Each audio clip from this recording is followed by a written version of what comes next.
liver splash, and liver splashes automatically diagnose me with is like white patches of areas of the skin.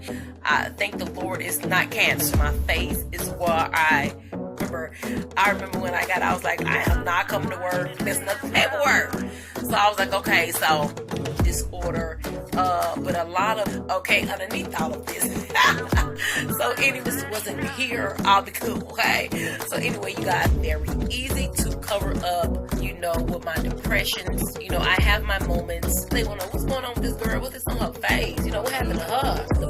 So people who don't have vitiligo, because it's like you're always on the defense, like that. So anyway, I just want to give you my story before this video get any longer. So hey guys, it's your girl Diamond here, and I am here today to let you guys know about my vitiligo story. This is an update, okay? I do have my original video on my YouTube page, Miss Diamond 34. So anyway, I just felt, what is the word I'm looking for? Upbeat to do an updated story, just to let all of my viewers know how I got vitiligo and how I'm dealing with it. So anyway, you guys, I believe I got vitiligo in 2015, so I did get it as an adult. The autoimmune disorder came on sporadically. I didn't know what it was or anything like that. I do know when I got my first light spot, it was a blemish on my stomach. Okay, you guys, I kind of like really paid it no mind. I kind of just, okay, whatever, So, but it began to grow, and that's when I really got worried about it. So I went to go see my doctor, and she told me it was a liver splash. And liver splashes is something that you will find more in the elderly or on their hands or whatever like that. So obviously it wasn't that because it kept growing. So then I was told that I had tinea versicolor, which is a buildup of yeast in the body. Didn't have that either, even though I started to treat it as that. I'm like, oh, it's going to go away, this and that and the other. So the last thing my doctor told me was, I believe it's vitiligo. Let me see into the dermatologist. So I took my butt to the dermatologist, and as soon as they came in the room, I swear I remember to this day, it's like they automatically diagnosed me with vitiligo as was entering the room. So I was like, okay, I wasn't mad about it. I wasn't scared about it because I kind of read up on it and I did my homework on it. So pretty much vitiligo is like white patches of areas of the skin. It's like your melatonin cells in your bodies are like fighting, like they're attacking, like something is going on, so it make you lose your pigmentation, your melatonin, that you have in your body. So they actually try to give me like some prednisone, medication you would use, like it's like a steroid you would use for upper respiratory infection or anything like that. So they gave me the prednisone thinking that would slow the progression of my skin changing. It did not work. I took it and it didn't work. Then they told me they have different type of treatments that I can come in. They said I can come in like 3 days a week for light treatments and things like that. I'm like, look, my schedule does not permit me to be in here 3 times a week. Pretty much can't even afford coming in here 3 times a week for light treatment. So I currently have not been treating my vitiligo with anything. I thank the Lord it's not cancer. Okay, so having vitiligo does not kill you. None of that. So I was good. So when it started attacking my hands and going to my face is where I really start to feel depressed.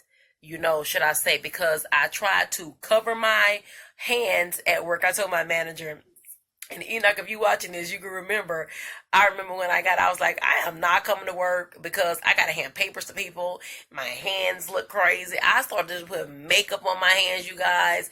It was getting all over the paperwork at work. I was like, look, I can't keep doing this because I'm messing up the paperwork.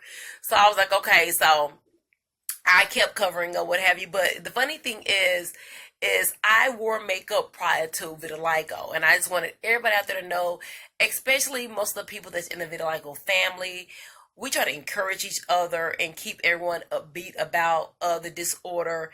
But a lot of people who has vitiligo, it's like kind of with people who wear makeup. I do wear makeup, and like I've always told everybody that I wore makeup prior to vitiligo. I think since having vitiligo, it has really enhanced my skills. Let's just say that, because I didn't know how to color correct.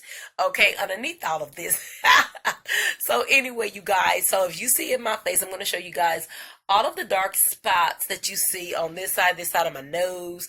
And y'all, I really don't like it in my nose right there. I don't, this part, if I think if this wasn't here, I'll be cool. Okay.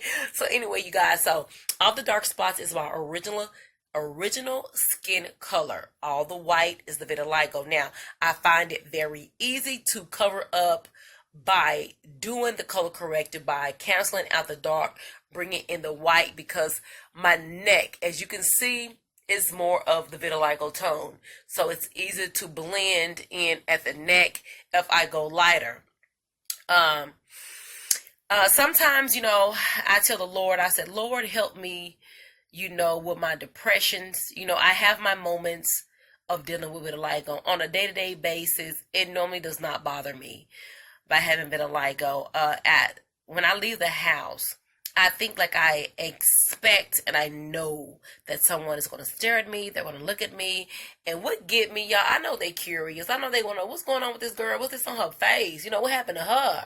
That's the first thing that I know that people are thinking. But it is so rude. I swear to God, it is so rude to give someone a long stare. It's like a hard stare, and it's very uncomfortable.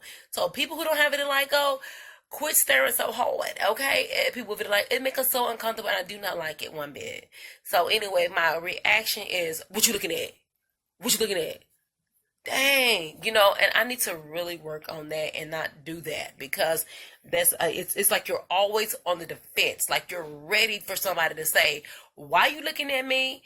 And that's one thing that I really have to work on with having vitiligo. It is so, oh my gosh, mind-boggling on the inside of dealing with it. But I was really depressed for some years of this because it was new to me. It was new to me. I'm not used to this.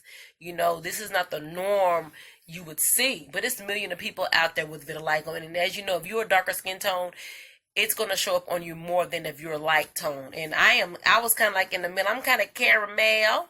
Yeah, as you guys can see. But anyway, you guys, yeah, so anyway, I just want to give you my story before this video get any longer. So if you have any questions regarding this video, leave it down below. Anyway, you guys, until next time, always stay fabulous.